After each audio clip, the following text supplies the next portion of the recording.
सचवानी साहब से भी बात कर लेते हैं। सलीम सचवानी साहब के भी काउंसलर थे, टाउन नाजिम भी हैं और भी ओहदेदारान हैं। आप लोगों के साथ भी यही मसाइल हैं, कोई इख्तियारात नहीं है?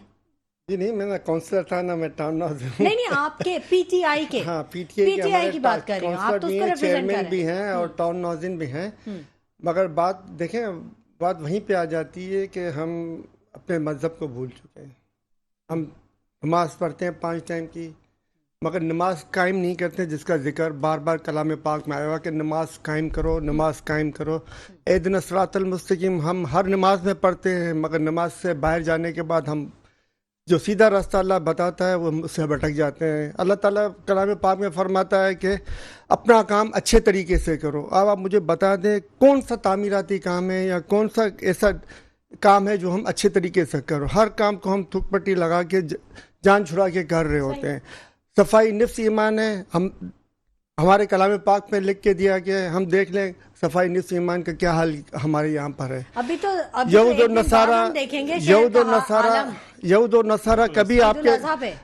नसारा कभी आपके दोस्त नहीं होंगे। कुरान शरीफ में हमें लिख के दिया गया है, मगर देख लें हमारे जितने भी अशराफिया है, हमारे जितने भी जो इस्टेब्लिशमेंट है, हमारे जितने भी हुक्मरान तबका है, वो तमाम का तमाम बैरून मुल्क में प्रॉपर्टियाँ बना रहा है और तमाम का तमाम उन्हीं यहूद और नसार के ममालिक में अपने आप को सेटल कर रहा है और यहाँ की अवाम का खून निचोड़ रहा है।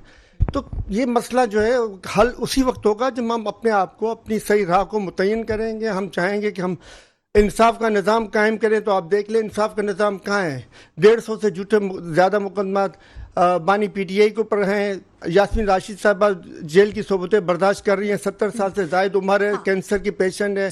इसके अलावा दीगर जो है वो हमारे जो है मियाँ एजाज चौधरी और दीगर जो हैं वो भी जेलों में बंद हैं। और इस तरह देखिए जब ये तो सियासी सूरत हाल है ना, ठीक है, ये सियासी सूरत हाल है, मगर आप देख लें कि सियासत जब है गंदी तो काम भी ऐसे ही गंदे होंगे ना। सिंध गवर्नमेंट की जो कारकर्दगी है, देखिए अब फंड्स का मामला है, वफाकी हुकूमत ने कह दिया, वफाक ने कह दिया कि भाई हम फंड्स जो है वो रिलीज़ कर रहे हैं आपके मंसूबों के लिए और हम आपको फैसिलिटेट कर रहे हैं, बहुत कुछ कर रहे हैं। अभी मोहिद अनवर साहब से बात हो रही थी, उन्होंने कहा 1-1 अरब दिए जाएंगे हर एमपीए को। तो ये पहले भी होता रहा है, फंड्स पहले भी ये करप्शन की नजर होता है, लेकिन काम नहीं होता, काम नहीं। इसमें से 70 to 80% जो है आजकल करप्शन की नज़र में हो रहा है, काम नहीं हो रहा है। सड़क आप एक भी सड़क आप ये नहीं कह सकती कि कराची के अंदर ये फला सड़क है जो इंटरनेशनल स्टैंडर्ड के हिसाब से बनाई गई है। एक सड़क आप मेरे को नहीं दिखा, कराची तो कराची पूरे पाकिस्तान में आप नहीं दिखा सकती इंटरनेशनल स्टैंडर्ड के मुताबिक। हाँ, आपको कुछ मोटरवेज वगैरह पंजाब में अच्छे बने हुए हैं, अच्छे बने हुए हैं, आपने तो बहुत ही डिमोरलाइज कर दिया हमें। मगर तखमीना जब आप लगाएंगी, जब आप उनका तखमीना लगाएंगी तो वो इंटरनेशनल स्टैंडर्ड से हट जाएंगे। यानी 5 करोड़ में तैयार होना है तो वो 25 करोड़ में तैयार होगा। वो एक अलग चीज है, बजटिंग एक अलग चीज है, इंटरनेशनल स्टैंडर्ड बिल्कुल एक अलग चीज, क्वालिटी एक अलग चीज है। क्वालिटी भी कह रहा हूँ और अमाउंट भी कह रहा हूँ, मैं दोनों और क्वांटिटी दोनों को मिक्स कर रहे हैं, दोनों के हिसाब से कह रहा हूँ। अब ये तो नहीं है ना कि आप एक गिलास जो 10 रुपए में बन सकता है उसको 100 रुपए में बना के आप लोगों को दिखा दे कि देखो मैंने कितना शानदार गिलास बनाया, मैंने देखो कितना शानदार गिलास। आप ये नहीं कह रहे हो कि आपने कौम का कितना नुकसान कर दिया, वो नहीं दिखा रहे होते।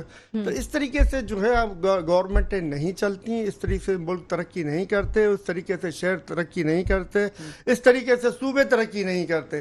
तो जब तक हम अपने आप को, हमारे गिरेबानों को हम सुधारेंगे नहीं, जब तक हम अपने आप में बेहतरी नहीं लाएंगे, उस वक्त तक हम आगे नहीं जा सकते। अभी जो कुछ चीजें पहले पीआईए भी फायदे में गया था एक दफा, सलीम साहब को याद होगा कि 3.5 साल दौर में प्रॉफिट में ले आए थे इसको। नहीं, वो तो बड़ा तबाह हो गया था। वो जो पायलटों के बारे में जो मामला चला, उससे इफेक्ट आया था, मगर उसके बावजूद भी जो है वो वाहिद पीरियड था जिसके अंदर पीआईए प्रॉफिट में गया हुआ था।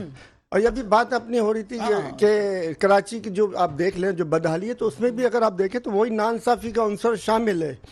एक बच्चा जो 70 रुपए कमा के दे रहा है, उसके ऊपर खर्च कितना हो रहा है और जो खर्च हो रहा है वो भी कहाँ जा रहा है। تو اس طریقے سے ناانصافی ہی اس جڑ کی بنیاد ہے. اور آپ دیکھ لیں پولوشن کا جہاں تک تعلق ہے نا, اگر آپ نے ابھی ذکر کیا پولوشن کا, تو اس میں ایک طرف جہاں درختوں کی کمی ذمہ دار ہے, اسی طرف دوسری طرف ایس بی سی اے جو سندھ بلڈنگ کنٹرول اتھارٹی ہے, وہ بھی اس پولوشن کی ذمہ دار ہے.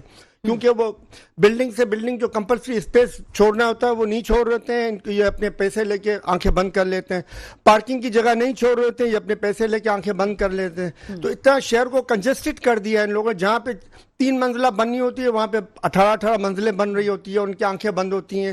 کہیں پہ 8 منزل بن رہی ہے, کہیں پہ 6 منزل بن رہی ہے. 40 گز کے پلاٹوں کے اوپر 6 منزلیں بن گئی ہیں, 4 منزل بن گئی ہیں. 2000 کے اوپر جو ہے وہ 18 منزل کو بن گئی ہیں, جہاں پہ الاؤ جبکہ صرف 4 منزل ہے.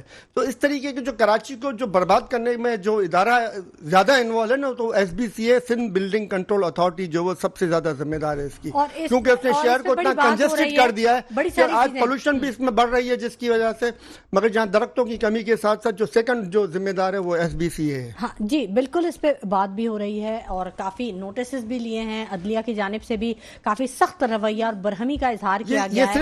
یہ صرف سننے کی حد تک رہتا ہے, یہ صرف سننے کی حد تک رہتا ہے کہ یہ سخت ایکشن ہو رہا ہے. کچھ نہیں ہو رہا ایکشن, سخت ایکشن ہوتا تو آپ میرے ساتھ چلے, میں آپ کو دکھاؤں پورے علاقے جو ہے نا کنجسٹڈ بنے, سی او اس کی خلاف ورزیاں ہو رہی ہے اور کوئی اس کے اوپر کارروائی نہیں ہو رہی. پھر میں اس سے آپ کی بات کرتی ہوں.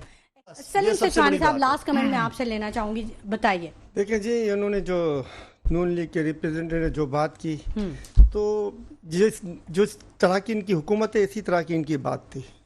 آپ دیکھ لیں پیٹرول پمپ کھولنے کی بات کریں, پیٹرول سے ہی انہوں نے بجلی بنائی, کیونکہ پیٹرول میں ڈائریکٹ ان کو کمیشن ملنے میں بڑی آسانی رہتی ہے. جبکہ خان صاحب کے دور کے اندر میں پیٹرول کی کنزمپشن کم کرنے کے لیے ٹویوٹا کمپنی سے معاہدہ ہوا تھا کہ الیکٹریکل کار بنائی جائیں گی پاکستان میں, اور الیکٹرک کار کا کارخانہ لگنے والا تھا, جو ریجیم چینج کے بعد وہ انہوں نے ملتوی کر دیا. کیونکہ ریجیم چینج کے بعد انہوں نے بجلی کی اور دیگر مدد میں جو ہے نا انہوں نے اتنی ہائی کر دی ریٹس کے کمپنیوں کے لیے, دشواری ہو گئی کام کرنا, اور ٹیکسیز وغیرہ, اور یہ وہ انہوں نے سمجھ لیا کہ پاکستان کو ایکسپورٹ سے امپورٹ کمپنی ملک کی طرف بنانے کے لیے ان کی بھرپور کوشش رہی ہے. اور اس کے آپ دیکھیں 1 سے 1.25 سال کے اندر یہ اپنی کارکردگی دکھا رہے, غربت کی لکیر سے نیچے تقریباً 1 سے لے کے 1.25 کروڑ کے افراد جو ہے نا, یہ صرف ان کے اس والے عہد کے اندر میں جو 1-1.25 سال کا ان کا عہد بنتا ہے اس کے اندر چلے گئے ہیں. لوگوں کی حالت جو ہے وہ کوئی پرسان حال نہیں, لوگوں کا زائد لوگ جو ہیں وہ غربت کی لکیر سے بالکل, اور ٹوٹل اگر آپ دیکھیں تو یہ اس سے بھی زیادہ بن جاتے ہیں. اور پمپوں کی بات کریں تو بھئی الیکٹریکل آئیں گے, الیکٹریکل پمپ لگیں گے تو بات سمجھ میں آتی ہے. آپ کی تشریف آوری کے لیے